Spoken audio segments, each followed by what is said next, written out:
Número 10. Anteriormente eliminado do projeto Card Black, agora está de joelhos no centro de uma sala estranha. Aparentemente, parece uma cela, mas a porta não é feita de barras, e sim uma porta robusta de metal, completamente enferrujada. O homem soa e parece levemente ofegante, mas estranhamente mantém seus olhos fechados. Ele respira lentamente tentando se acalmar, mas pouco a pouco o suor aumenta, mostrando que a sala não é tão bem ventilada. As paredes têm um tom amarelado, mas não parece tinta, e sim o efeito do tempo sobre o lugar. Todas as paredes têm pedaços faltando, enquanto o chão é extremamente limpo e liso. Um barulho vindo da porta faz o homem se levantar rapidamente. Abra seus olhos. Ao ouvir isso, ele finalmente abre os olhos e visa a sala ao seu redor, notando tudo. Ele encara a figura que o olha da única fresta localizada no centro da porta, dando um tipo de visão somente dos olhos do homem do outro lado. Nós o trouxemos aqui, pois acreditamos que você é a chave para o nosso objetivo. Outro barulho e a porta é aberta, mostrando um homem um pouco mais baixo e com vestes simples como as de um padre, porém são brancas, e este usa um chapéu grande e preto. Como pôde ver e presenciar, nós somos poderosos. Estamos em um mundo em que você só ouviu falar em filmes. Assim como eu, todos os meus colegas são chamados de acólitos. Hoje, possuímos um líder interino, chamado Jeremias, e com sua ajuda, vamos resgatar o verdadeiro líder e criador do culto, Ezequiel. Acha mesmo que vou trair meu país? Não me importo se vocês têm poderes que podem destruir blindados com as mãos ou me manter com os olhos fechados. Um sorriso pode ser visto no rosto do acólito. Você não irá contra seu país. Pelo contrário, ele dá um passo atrás e aponta pedindo que o soldado saia. Assim que aceitou participar daquele projeto, você foi abandonado pelo seu país. A organização em que você seria integrado se chama Rogue. Eles são os responsáveis pelas maiores vitórias da humanidade e também das maiores catástrofes. Estou aqui para te mostrar tudo, mudar sua opinião. O soldado permanece parado. Mas a Rogue não é mais o problema para nós. Aqueles que estão com nosso líder é uma organização ainda mais poderosa. Se chama Fundação SCP Brasil. O soldado ri. Você acha que sou uma criança? SCP? Essas histórias não são e nunca foram reais. Não passam de boatos das mentes mais férteis e ridículas.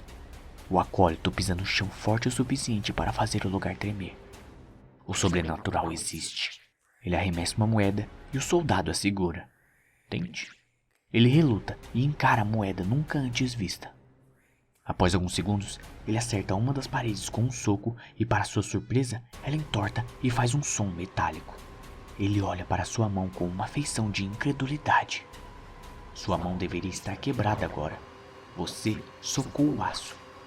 O soldado se vira, mas o acólito já está à sua frente. Isso é só uma parcela de onde você pode chegar. Antes de conseguir terminar de falar, o soldado pisa no chão, o quebrando. Ambos caem e, em meio aos escombros, o soldado sai dessa outra sala, destruindo uma porta semelhante à outra.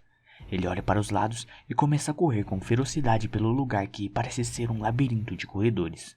Após alguns minutos correndo, ele se cansa e visa uma escada, já tendo descido inúmeras e chegando no mesmo andar de corredores. Dessa vez, ele segue correndo e salta pela janela, caindo fora do prédio. Um prédio de 3 andares, e mesmo caindo do 3º andar, o soldado pousa com facilidade.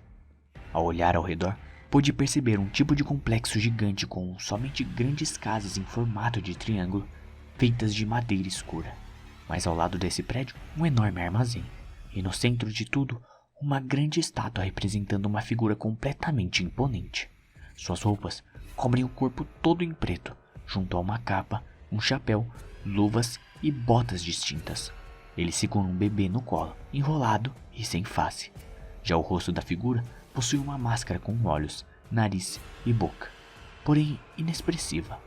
Ele se assusta e percebe que ficou ali por alguns minutos quando latidos altos são ouvidos. O soldado vê 2 cães pretos, pelo menos 3 vezes maiores que cães comuns, saindo do armazém em sua direção. Sem demora, ele segue correndo e visa um tipo de bosque aberto após uma cerca elétrica. Com um pouco de desconfiança, ele pula e cai do outro lado rolando e demonstrando facilidade em parar. Ao se levantar e olhar para trás, vê os cães parando e começando a dar a volta na cerca. O soldado segue correndo e aumentando cada vez mais sua velocidade máxima. Quando já está mata dentro, ele para frente a uma rocha grande e se escora, estranhamente não demonstrando cansaço. O que significa isso? Quando você segurou a moeda, teve uma pequena ligação com o sobrenatural. A voz do acólito surge acima da pedra. Quando o soldado olha, ele vê o acólito ali. Isso, junto ao fato do que você é, te dá capacidades sobre-humanas que só aumentam. E o que eu sou exatamente? O sorriso do acólito é visto. Você pode ser a chave para nós. Uma chave que destrancará as portas da profecia. Você fala como se eu entendesse. O soldado olha ao redor. Tudo o que precisa é se juntar a nós. Mas caso não queira, então de fato não é você. Então, se eu aceitar, sou essa tal chave. Mas se recusar, não sou? Isso sou estranho. Você poderia falar isso para qualquer um. De fato, mas você é diferente de qualquer um.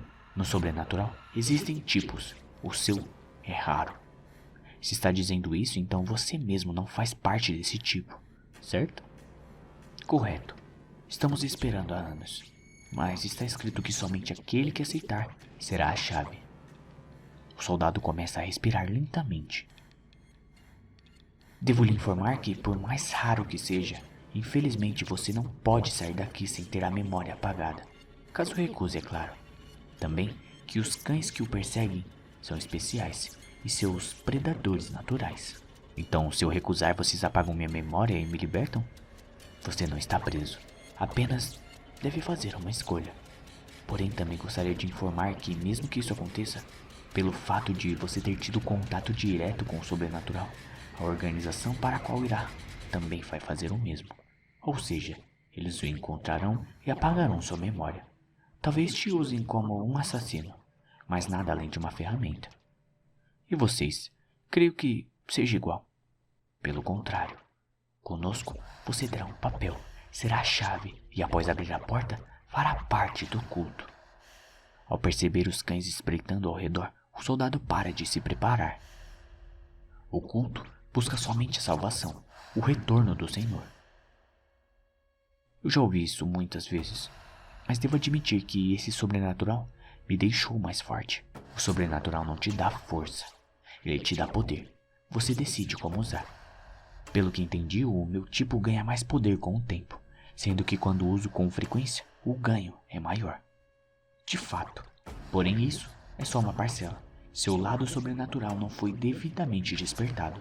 Logo, o que está pensando seria um fracasso. Você não pode me derrotar. Como? O acólito avança tão rápido que é capaz de pegar a moeda da mão do soldado e ainda passar por ele, ficando atrás. Eu sou um dos mais fortes do culto.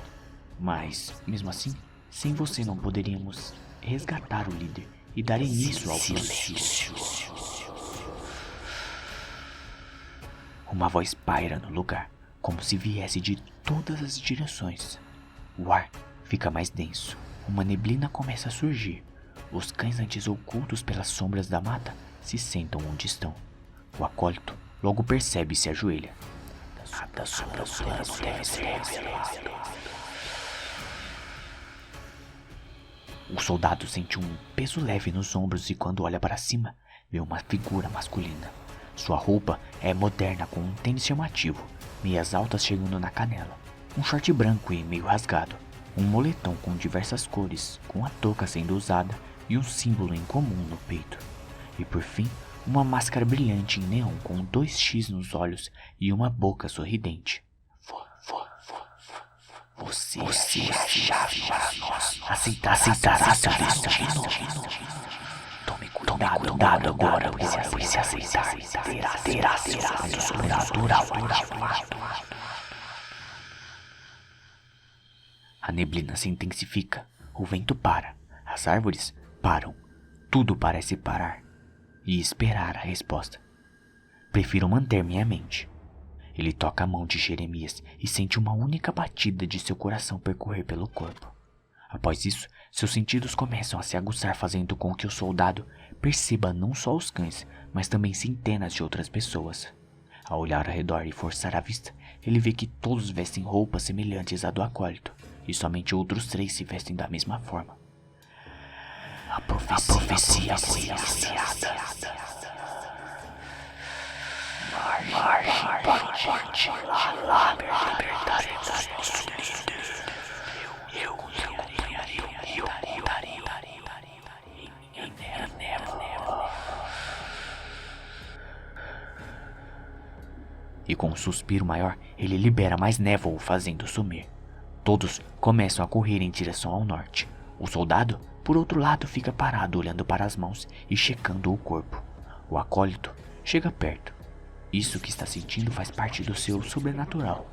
Você é tido como um berserker, ou seja, um ser que vive para avançar lutando sem parar até cair.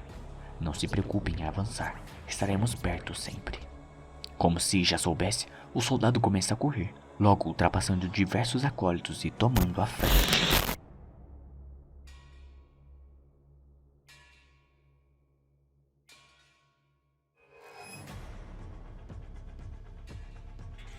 Os alertas sonoros não param. Todos correm tentando entender. O barulho de teclas é ouvido em todas as mesas. De uma sala, um homem sai vestindo seu jaleco branco e para no que parece ser uma mesa de controle. O que temos? O garoto que está digitando e olhando para um visor com diversos pontos vermelhos se vira. Um ataque em massa. Eles estão vindo do leste em linha reta. Um bando de 133. E como sabemos que é oculto? Um bando não anda em linha reta e ele digita algo e a tela mostra uma imagem de uma cidade vista de cima, porém completamente tomada por uma névoa espessa. Essa névoa está acompanhando e ocultando eles. O atual líder do culto possui tal poder. O que temos como contramedida? Apenas 2 forças-tarefa. Quão longe estão? 89 km, mas, pela velocidade, chegarão em pouco tempo. Após suspirar e pensar mais um pouco, o doutor se inclina na mesa apertando um botão e começando a falar no microfone. Essa é uma mensagem geral. Nossos inimigos chegarão em breve. As forças-tarefa disponíveis devem se preparar e proteger toda a área dos pontos Charlie e Bravo. Estão liberados a usar tudo que possuem para assegurar a segurança da área até que os reforços cheguem. Funcionários de nível maior devem priorizar a contenção de todos os SCPs e em nenhuma circunstância deixar esse posto. Demais funcionários devem trabalhar para manter a integridade da área. Declaro estado de emergência. Código Alpha Taurus 006. Imediatamente as sirenes param de soar. As vozes agora são mais ouvidas. O doutor se vira e volta à sala a fechando. Ele se senta na cadeira e coloca o polegar direito na tela do computador, que imediatamente altera suas configurações para um tipo de leitor. Em seguida, uma tela de carregamento surge e após alguns minutos é trocada por um local escuro e uma silhueta no centro. Estamos sob o código AT-006. Peço que sejam enviados reforços. Descrição: a organização denominada Oculto está fazendo uma investida neste momento. O objetivo é o resgate de seu antigo líder, conhecido pela Fundação como SCP-012-BR. Tudo indica que também estão atrás de SCP-112-BR. Motivos citados no relatório 05-B. Perdão, mas estamos enfrentando uma organização que possui membros altamente treinados com o sobrenatural. Acho que a silhueta levanta a mão direita, fazendo o doutor parar. A tela se apaga e volta ao comum. O doutor se reclina na cadeira suspirando, mas logo se levanta, sai da sala, volta à mesa e vê o garoto reclamando. O que há de errado? Estou tentando recalibrar o radar, mas não funciona. O radar parece funcional. Vê esse ponto? Ele aponta para um ponto levemente maior que os outros. Ele some e volta depois de um tempo. O doutor se inclina batendo a mão na mesa. Use o radar Ritter. O garoto não entende, mas logo está digitando algo na tela e após alguns segundos, esse outro radar passa a funcionar em outra tela, mostrando somente o ponto que some no primeiro radar. Como eu pensava.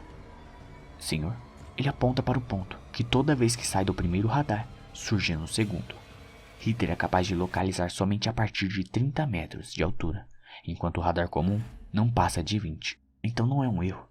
Mas por que esse está pulando? Já viu algo assim? Já, é um berserker.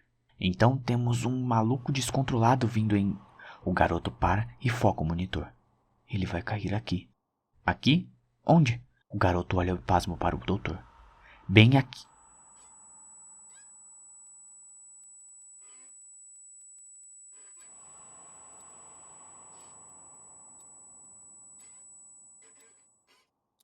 Em uma das contenções se pode sentir um tremor. Dentro do lugar não se vê nada. Sem luz alguma, quem ou o que quer que esteja ali não pode ser visto. Mas isso não dura muito mais tempo. Primeiro, uma fresta de luz e depois a porta é aberta trazendo iluminação e uma fina camada de névoa.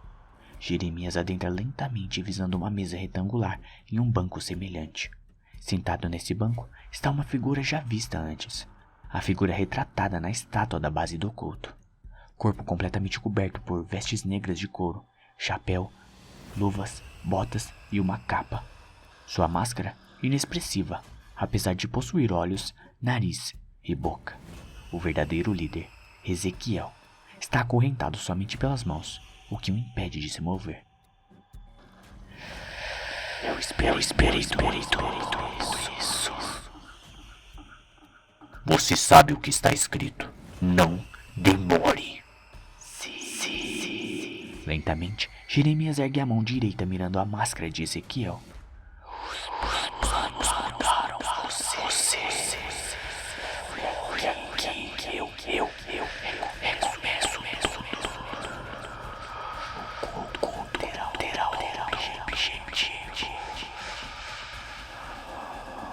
Não. A voz misteriosa do líder se ergue, enquanto ele também se levanta destruindo facilmente as correntes que o prendem. Como? Isso. Não se canse, irmão. Sua desatenção me libertou. Com a porta aberta, essa câmera de contenção não tem efeito em mim.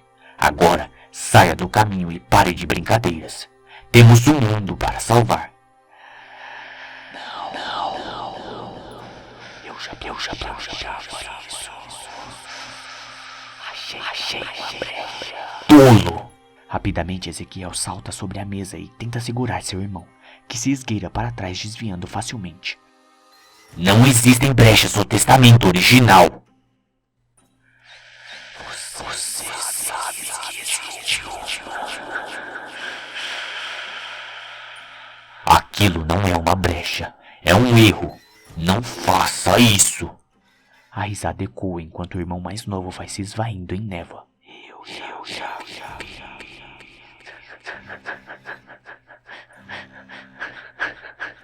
O líder fica ali por alguns minutos. Parece ser despertado novamente com alguns tremores vindos de cima, junto a gritos abafados e rajadas de tiros começando. Ele suspira e sai da sala. Tudo que vê é um corredor enorme para ambos os lados. Ele cheira o ar e após alguns segundos começa a andar lentamente para a esquerda. Eu caminho em direção ao Salvador. A redenção da humanidade foi programada. Os pecadores terão sua última chance antes do fim. Os seguidores já estão na Terra Prometida. Comecem a tocar as trombetas. Libertem os cavaleiros nos cantos do mundo. Quebrem os selos restantes. Que o Apocalipse comece. O fim está próximo. O fim está próximo.